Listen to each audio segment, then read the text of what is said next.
सबसे वैल्यूएबल चीज़ जो है मिडिल ईस्ट का ऑयल नहीं है, ये है data. It's a fight of data कि किसके पास कितना डाटा है। तो ये डाटा हम तो समझते हैं कोई हम कहीं पे भी किसी प्लेटफॉर्म में लॉगिन कर देते हैं, अपने नाम ईमेल एड्रेस वगैरह दे देते हैं, हम समझते हैं यार क्या ज़्यादा से ज़्यादा हमारा क्या जा रहा है। इस डाटा के पीछे क्या क्या जा रहा है वो लॉन्ग लिस्ट है। अस्सलाम वालेकुम नाजरीन, मैं हूं अहमद मंसूर और मेरे साथ हैं नुज़त नज़र।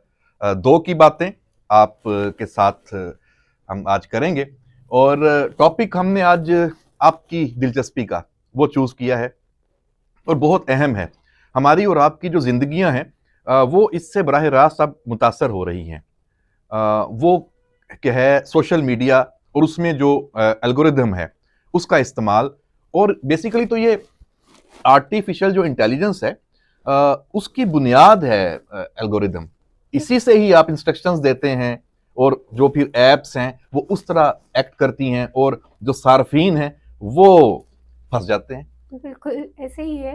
बेसिकली कोई भी आपका जो इंटरनेट के ऊपर प्रोग्राम है, कोई भी प्लेटफॉर्म है, कोई भी चैनल है, एप्स हैं, ये सब एक पर्टिकुलर सेट ऑफ रूल्स के तहत चल रही होती हैं। उसके पीछे कुछ ना कुछ एल्गोरिदम्स लगाए होते हैं, जैसे हमें कंटेंट मिल रहा होता है, किस तरह का कंटेंट मिल रहा होता है, कौन सी कंटेंट हमें ज़्यादा मिल रहा होता है। अभी आप ये देखेंगे कभी-कभी हम यूज़ कर रहे होते हैं, कोई एक कंटेंट देखते हैं, फिर हम दूसरी ऐप स्विच करते हैं, हमें उसमें भी वैसा ही कंटेंट मिल रहा होता है। या फिर यूँ देख लें कि नेटफ्लिक्स पे आप अगर कोई ड्रामा, आजकल के ड्रामास बहुत चल रहे हैं, तो अगर आप के ड्रामास एक दफ़ा देखना शुरू करेंगे, तो आपको नेक्स्ट टाइम जब भी आप ओपन करेंगे नेटफ्लिक्स, तो आपके पास जो ऊपर सजेस्टेड होंगे, वो सारे उसी जॉनर से रिलेटेड आपको मिलेंगी वीडियोज़ और ड्रामास मिलेंगे। तो ये बेसिकली मिरेकल नहीं है कोई, ना ही कोई इसके पीछे कोई ये हम कह डाटा सकते हैं कि ये प्रोसेसिंग है, मतलब बिल्कुल हमारी जो इंफॉर्मेशन है वो इन एप्स के पास अब इंटरनेट की दुनिया में वो मौजूद है। हम अपना जो मोबाइल है उसमें जो जिस तरीके से इस्तेमाल करते हैं वो कहीं पे महफूज हो रहा है और फिर उसको इस्तेमाल करते हुए मुख्तलिफ एल्गोरिदम हैं वो बनाए जाते हैं, मुख्तलिफ एप्स। अच्छा, ये नहीं है कि हर एप्स का अपना एक ही यूज करते हैं, हर एप्स का अपना है। यहीं से इनकी लड़ाई भी शुरू होती है ना। जो टिकटॉक देख लें, सोशल उसमें यूट्यूब, फेसबुक, हर किसी की अपना अपने टास्क हैं, अपने उनके गोल्स हैं, उसके मुताबिक वो इन्होंने एल्गोरिदम बनाए हुए हैं। देखिए, आज से कुछ साल पहले ये बात आई थी, एक बड़ा इस पे हॉट डिबेट रही थी कि अब सबसे वैल्यूएबल चीज़ जो है मिडिल ईस्ट का ऑयल नहीं है, ये है data. It's a fight of data कि किसके पास कितना डाटा है। और ये डाटा हम तो समझते हैं कोई हम कहीं पे भी किसी प्लेटफॉर्म में लॉगिन कर देते हैं, अपने नाम ईमेल एड्रेस वगैरह दे देते हैं, हम समझते हैं यार क्या ज़्यादा से ज़्यादा हमारा क्या जा रहा है। लेकिन इस डाटा के पीछे क्या क्या जा रहा है वो लॉन्ग लिस्ट है। It's not just your name, your email address, but आपके पैटर्न्स, आपके बिहेवियर, ये सारे जो प्लेटफॉर्म्स होते हैं ये मॉनिटर कर रहे होते हैं। और ये जिस तरह से आपकी ये लाइक, शेयर और जो कमेंट का बटन है, ये ट्रैकर्स होते हैं जो कि ट्रैक कर रहे होते हैं कि आपकी जो इंटरेस्ट है और आपके बिहेवियर्स है वो किस साइड पे जा रहे हैं। जब वो ये चीज़ें नोटिस कर लेते हैं तो फिर ये इनके होते हैं अटेंशन इंजीनियर्स होते हैं, जो कि ये कैलकुलेट करते हैं, स्ट्रेटेजी बनाते हैं और फिर उसके बाद जो उनका पर्पस होता है वो सर्व करते हैं। बी इट के वो एडवर्टाइज करना चाह रहे हैं कोई पर्टिकुलर टारगेट ऑडियंस को, या फिर अब तो ये इलेक्शंस और पॉलिटिकली ये बहुत ज़्यादा यूज़ हो रहा है, डाटा मैन्योवर हो रहा है। तो ये पूरी डाटा साइंस होती है। तो बेसिकली तो फिर हम ये कह सकते हैं कि जो इंसान है उसको कंट्रोल करने का ये एक टूल बन गया। बिल्कुल, ये मतलब तो हम भी रोबोट हैं, हमें जो ये जो कंपनीज हैं या इनके पीछे जो लोग हैं या जो माफियाज हैं या जो मुल्क है एक वो बुक हमें है, कंट्रोल कर रहे बिल्कुल हैं। ऐसे ही एक बुक है, उसका नाम है मेसिंग विद योर एनिमी। और उस बुक को मैं रिव्यू कर रही थी। वैसे अभी तक तो मैंने चेक किए काफ़ी स्टोर्स में, बुक स्टोर्स जो है वहाँ पे मिली नहीं है मुझे ऑनलाइन। अभी आई विल ऑर्डर इट। लेकिन उसके मैं रिव्यूज़ पढ़ रही थी और देख रही थी, उसमें एक लाइन थी कि now they are not controlling your assets और anything, but they are controlling your mind. तो this is how they work. जो एल्गोरिदम्स होते हैं बेसिकली वो सेट ऑफ रूल्स होते हैं जो कि बनाए जाते हैं ताकि आपकी बिहेवियर्स को, आपकी जो लाइकनेस है उसको एक तो मॉनिटर करें, उसके बिहेवियर चेक करें एंड देन आपको उस बिहेवियर को अल्टर करें। वो किस तरह से करते हैं वो भी एक पूरी इंजीनियरिंग होती है। आपको याद होगा 2016 के इलेक्शन के जो हुआ था उसमें, अमेरिकन इलेक्शन, तो 2018 में एक आर्टिकल आया था, द गार्जियन में आया था और न्यूयॉर्क टाइम में आया था। उसमें उन्होंने बताया गया था कि फेसबुक ने 50 मिलियन यूजर्स का डेटा जो है वो सेल किया था। एक कंपनी थी कैम्ब्रिज एनालिटिक्स, उसको सेल किया था, और वो जो कंपनी थी बेसिकली वो थी डोनाल्ड ट्रंप की। डोनाल्ड ट्रंप ने उसको हायर किया था फॉर दिस पर्टिकुलर रीज़न। उन्होंने अपने जो डाटा उन्होंने लिया था 50 मिलियन लोगों का, उनके ट्रेंड्स देखे, उनको मॉनिटर किया, और फिर उसके बाद ये असेस किया कि ये वाले जो इसमें किस तरह से जो कुछ जो लोग थे जो कि प्रो ट्रम्प थे, उनको नोटिस किया, उनको सेग्रीगेट किया, और जो पोटेंशियल प्रो ट्रम्प हो सकते थे उनको टारगेट किया, और उनको दिन रात उनको वो कंटेंट दिया जिससे वो प्रो ट्रम्प पॉलिसीज से रिलेटेड, ताकि वो कन्वर्ट कर जाए। स्विंग वोटर्स जिस तरह से होते हैं, एलोन मस्क ने तो ट्वीट बिल्कुल में भी यही कहा था कि हम अब मीडिया हैं, मतलब एक्स को, ट्विटर को। और अभी उनकी जो ओथ टेकिंग हुई है जिसमें उसमें देखें सारे ये जो डाटा मास्टर्स हैं उसमें थे, बिल्कुल। ये देखिए ना, सारे, मतलब वो बेसिकली अभी तो चीज ही यही है, आपकी जो जितना भी नॉलेज आ रहा है, जितने भी वैल्यूएबल आपकी टेक कंपनीज देखें, सबसे ज़्यादा जो पैसे वाले रिच पीपल हैं वो टेक कंपनी से एसोसिएटेड है। गूगल का देख लें आप, फेसबुक का देख लें, अमेजोन देख लें, देन टिकटॉक का देख लें, ये सारे चाइना जो की है जो चाइना अलीबाबा की। और बाकी और सारी ये उनकी भी एप्स मजे हैं। की बात है, it's a fight between China and US now, क्योंकि जो अब देखें टिकटॉक को चाइना, कैसे बैन किया उन्होंने, बिल्कुल बाकायदा उसकी हेयरिंग। अच्छा, टिकटॉक का जो मालिक है वो वहां पेश हुआ, उसने बड़ी कोशिश की। उस पर बड़ा इल्जाम ये था कि वो जो डाटा है वो चाइनीज जो गवर्नमेंट है उसको वो दे रहा है, उसको एक्सेस है। जी हालांकि जी। उसने अपना वो बताया कि ऐसा कुछ भी नहीं है। नहीं, एक्चुअल तो ये एक्सेस तो होता है। देखिए, टिकटॉक बेसिकली चाइनीज का ही है, प्लेटफॉर्म उनका है। और मैं आपको बताऊं, एक यूएस का में ही एक इन्होंने सर्वे किया था और देखा था कि टिकटॉक में बेसिकली क्या ऐसी चीज़ें हैं जो यूएस में प्रोवाइड की जा रही हैं और चाइना में। अब चाइना में टिकटॉक में आपका 14 ईयर्स से नीचे जो बच्चे होते हैं उनके लिए सिर्फ 4 आवर्स पर डे तक वो यूज़ कर सकते हैं, 40 मिनट्स पर डे तक वो अच्छा टिकटॉक यूज़ कर सकते हैं। रिस्ट्रिक्शंस हैं ये। रिस्ट्रिक्शंस हैं, और उनके पास कोई ऐसा कंटेंट नहीं जाता जो कि मायूब हो किसी तरह से, या फिर उनके पास कंटेंट जाता है, एजुकेशनल वीडियोस होती हैं, उस लर्निंग की लर्निंग है, मतलब हाँ प्रोसेसिंग वाली उनकी होती सारी। हैं। वो दूसरी तरफ जो यूएस में अगर आप डेटा मॉनिटर करें तो वहाँ पे जो डेटा जा रहा होता है वो हर तरह का होता है। और फिर सर्वे ये किया गया कि देखा गया कि एक क्वेश्चन किया गया कि जो यूएस के बच्चे हैं वो बड़े होके क्या बनेंगे, चाइना के बच्चे हैं वो बड़े होके क्या बनेंगे। यूएस के जो बच्चे थे, मेजॉरिटी ने, उन्होंने सबसे जो ज़्यादा थे वो चाह रहे थे कि वो बड़े होके किसी तरह से टिकटॉक इन्फ्लुएंसर बनेंगे। और जो चाइना में थे वो उनका जो मेजॉरिटी थी वो एस्ट्रोनॉट एंड टीचर, एंड वो दे वांटेड टू बहुत बी दिलचस्प साइंटिस्ट। ये मालूमात हैं। और देखें ये फैक्ट है, इससे बिल्कुल। ये तो सिर्फ समझें कि एक एंगल है इसका। अब टिकटॉक पे वैसे इनको प्रॉब्लम पता क्या है, इसमें भी एल्गोरिदम का इशू है। बिल्कुल।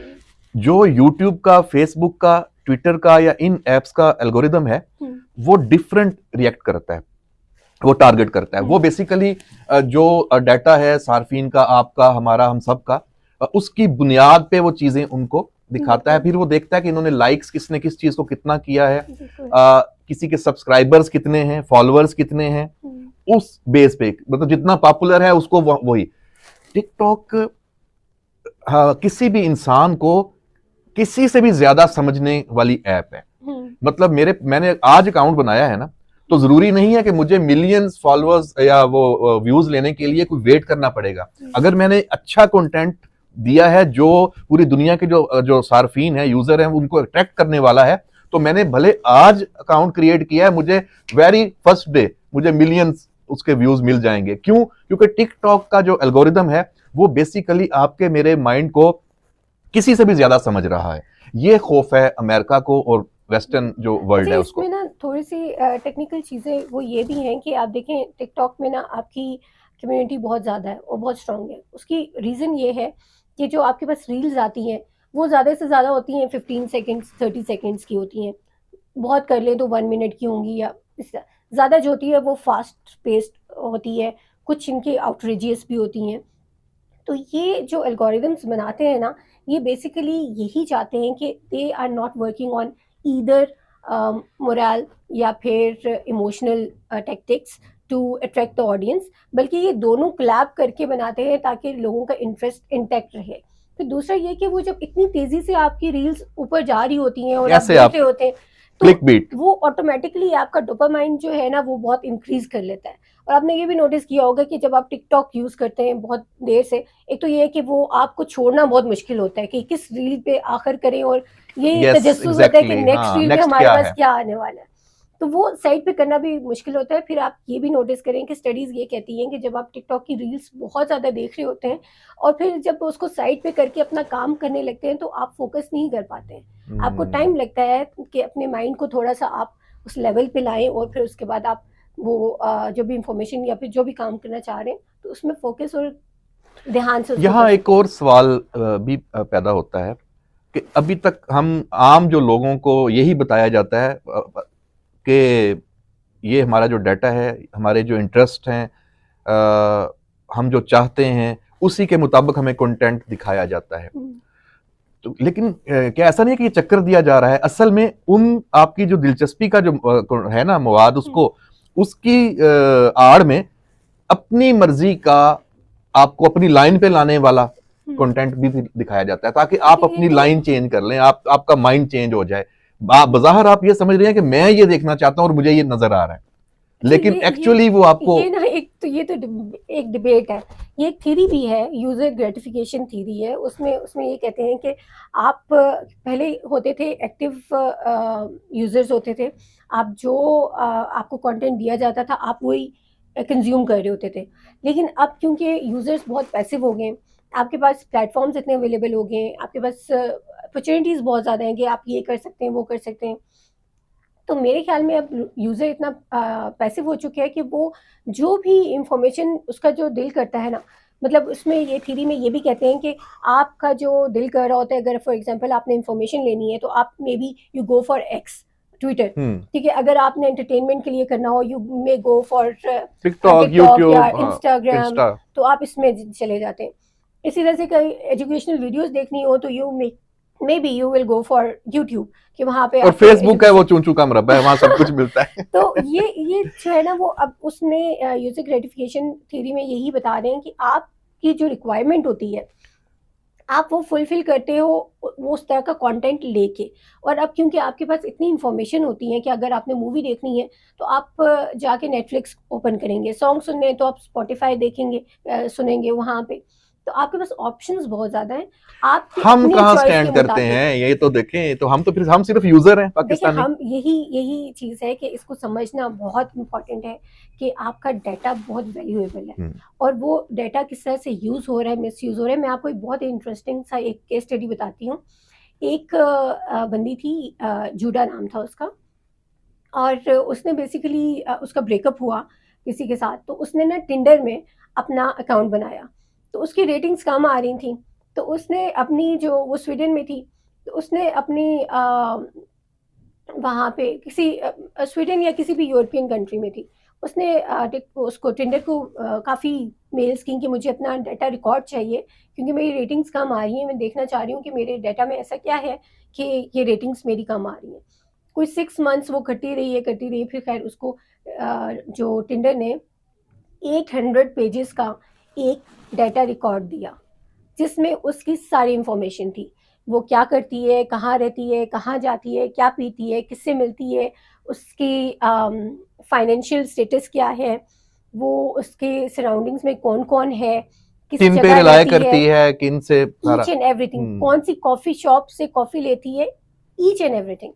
और वो भी हैरान थी, मतलब कि यार इतने थोड़े अरसे में कोई 1 महीना भी नहीं मतलब 2-4 महीने हुए होंगे उसको, और उसको उस महीनों में इतने महीनों में 800 पेजेस का पूरा डाटा उसको मिला। तो दिस इज़ वेरी इंटरेस्टिंग कि आपका जो डाटा जा रहा है वो किस तरह से जा रहा है, किस तरह से मैनिपुलेट हो रहा है और किस तरह से यूज़ हो रहा है without even you knowing it. तो इस तरह से तो आपने ये भी केस सुना होगा, मोबलिंग का भी डाटा हाँ चोरी हुआ था। तकरीबन 2.1 बिलियन का मेरे ख्याल में वो डाटा चोरी हुआ था। आई एम नॉट श्योर कि वो डार्क क्या वेब है। पे तो ये मौजूद भी, अवेलेबल बहुत भी है, जी सेल जी भी बिल्कुल होता है। बिल्कुल। आप अगर कोई आईटी कंपनी बनाना चाहते हैं और आपको डाटा चाहिए यूजर्स का, तो आपको अब एरिया वाइज भी मिल जाता है। बिल्कुल अगर आपको चाहिए ना कि इस्लामाबाद में इस पॉपुलेशन का, इस एज का, इस ये जो इंटरेस्ट हो, इनकी ये हॉबीज हो, तो ये वाला भी आपको मिल जाएगा। तो बिल्कुल ये ऐसे तो ही। ये तो बिल्कुल एक मैंने छोटी सी मिसाल दी है, ये तो पूरी दुनिया को कंट्रोल करने की बात चल बिल्कुल रही है। ये तो अभी अब कंट्रोल यही है। लेकिन हम इससे देखें, भाग तो नहीं सकते, इसी दुनिया में रहना है, इसी दुनिया के साथ चलना है। तो इसका हल क्या है? मतलब हमने इसका इस्तेमाल, अब जैसे एआई है, अब सारी इसी पे बेस है। तो आखिरी हम अपने इस टॉपिक को कंक्लूड करें, वरना तो ये इतना इसका फैलाव है कि आप इस पे किताबें लिख जी लें और बिल्कुल। हाँ सारी, लेकिन ये कि एक हम अपने व्यूअर्स को कम से कम इस जानिब सोचने पे मजबूर कर सकते हैं अपने प्रोग्राम्स और व्लॉग के जरिए कि हम पॉलिटिक्स पे बात करें और जो चल रहा है डे टू डे अफेयर्स। तो ये जो इंफॉर्मेशन आज आपने दी है, इससे बहुत सारे जो हमारे व्यूअर्स होंगे उन वो इस जानिब सोचने पे मजबूर हो जाएंगे, और फिर हो सकता है कि वो थोड़ी एहतियात करें कि उन्हें पता हो कि मेरी ये बिल्कुल इंफॉर्मेशन मैं नहीं देना चाहता, तो मैं फिर मोबाइल साइड पे रख के ये बात करूं। बिल्कुल। अच्छा ये देखिए, इससे पहले कि हम इसके कंक्लूजन पे जाएं, मैं एक और बात कहना चाहूँगी कि ये एटलीस्ट हमारे व्यूअर्स को पता होना चाहिए, सबको पता होना चाहिए कि अगर आप जो एल्गोरिदम्स इस तरह से वर्क करते हैं कि आप अगर किसी, फॉर एग्जांपल मैं एग्जांपल दे रही हूँ कि अगर एक बंदा है वो प्रो पीटीआई है, तो उसको जो कंटेंट मिलेगा ना वो सारा पीटीआई से रिलेटेड मिलेगा, जो कि वो उसकी अच्छाइयाँ होंगी। इसी तरह से अगर एक बंदा है वो पीएमएलएन के प्रो है, तो उसको जो कंटेंट जा रहा होगा, जो मिल रहा होगा, उसकी फीड पे आ रहा होगा, वो सारा वो होगा जो कि पीएमएलएन से के रिलेटेड होएगा और उसके प्रो होगा। तो इस तरह से ना बहुत सारे लोगों के अपने जो बिलीफ्स हैं उनके साथ जब ये इंफॉर्मेशन इंटैक्ट करती है तो ये इको चैम्बर्स बन जाते हैं, जो कि पोलराइजेशन का एक बड़ा रीज़न होती है। और क्योंकि ये कंपनीज तो बेसिकली इनको कोई फ़र्क नहीं पड़ता कि लोग जो है लड़ रहे हैं, क्या कर रहे हैं आपस में, लेकिन इनको अपने मार्जिन और प्रॉफिट से होता है सारा सरोकार।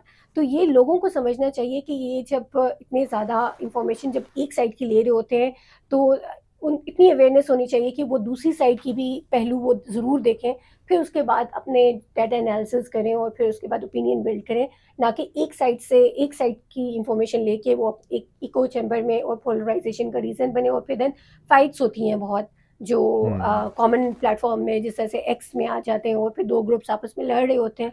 तो ये इसमें इस चीज़ को अवॉइड करना इसमें चाहिए। आखिरी एक बात मेरे जहन में आई कि हम जो कहते हैं ना कि जो थर्ड वर्ल्ड कंट्रीज हैं जिनको दुनिया रूल करती है, जैसे अमेरिका, और तो उन्होंने यहाँ कोई चेंज लानी है या अपनी पॉलिसीज, चलें पाकिस्तान की बात कर लें, तो उन्होंने फिर एक एल्गोरिदम स्पेशल जो है वो पीटीआई स्पेसिफिक तैयार किया होगा, बिल्कुल। वो उन्होंने एक्स में इंस्टॉल किया होगा, वो यूट्यूब में किया होगा, जो उनके पास एप्स हैं, और उसके जरिए फिर ये हमारे मुल्क में यूथिया बने होंगे। बिल्कुल ये तो इसका मतलब, ये तो एक मैंने मजाक में चले बात की, लेकिन हो भी सकता है, नहीं ये टारगेट मैं हो आपको सकता यही है। बता रही हूँ कि ये होता है क्योंकि अभी politicians they are into it कि ये अपना डाटा जो है वो लेते हैं और फिर देखते हैं कि कौन इनके साथ है, कौन हम जो हो कहते हैं कि सकता फलां है। को लीडर बनाया गया जी, हाँ, तो लीडर इस तरह बनाया तो जाता ये है। एग्जैक्टली ये सब चीज़ें चलती हैं एंड डाटा आपका बहुत मीनिंगफुल होता है, और किसी भी गवर्नमेंट को, कंट्री को या लोगों को किस तरह से आपने यूटिलाइज करना है उसके लिए ये चीज़ें बहुत इंपॉर्टेंट होती हैं। और इसका हल जो है वो अनफॉर्चुनेटली और कुछ नहीं है। काफ़ी मैंने एक्सपर्ट्स से भी बात की, मैंने रिसर्चेस भी की, देखी, और मुझे इसका कोई हल नहीं नज़र आया है सिवाय इसके कि आपका अपनी गवर्नमेंट का जो जो लॉज हैं वो इतने स्ट्रॉन्ग हों कि fake news, disinformation, miss information, propaganda and all these things, जो भी डीप फेक भी जितनी भी चीज़ें हैं ये सारी, ये इनको प्रॉपर्ली इन्वेस्टिगेट और उसको मॉनिटर करने मॉनिटर के होना जो है ना चाहिए, मैकेनिज्म होना चाहिए, मैकेनिज्म, जो बिल्कुल कि सही बात है। पाकिस्तान में और अनफॉर्चुनेटली हुकूमती नहीं है। सतह पे होना चाहिए, बिल्कुल अदारा जाती सतह पे होना चाहिए, और इंडिविजुअल हमारी एजुकेशन में भी ये चीज होनी बिल्कुल, चाहिए। हम और इस पे डाटा बात, protection bill is very important. Very important. तो नाजरीन, हम अपनी आज जो दो की बातें हैं आपने सुनी, और इसको हम यहीं ख़त्म करते हैं।